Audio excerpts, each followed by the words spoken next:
Search for LinkBoss in WordPress plugin repository. Install and activate.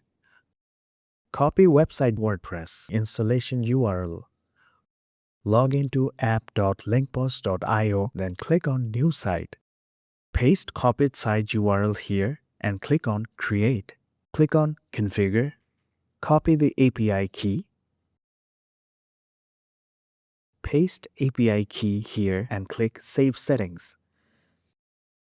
Click on Sync Now and wait for a few seconds. Click OK, then go to Dashboard. Reload the page. All contents should be in sync done. Go to App and click on Dashboard. Reload the page. If Configure button changes to Tools, then sync is successful. How to be sure if everything has been synced properly? Click on Tools.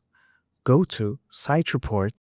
Check if number of pages, number of posts matches with the number of pages and posts on the plugin dashboard. Also match number of pages, posts, etc. directly from WordPress. On the plugin dashboard, make sure sync remaining equals to 0 and sync done count equals to posts, pages, etc. total amount. If number of content on site report equals to number of sync done on plugin dashboard equals to total number of contents on the site, this means everything has been done properly.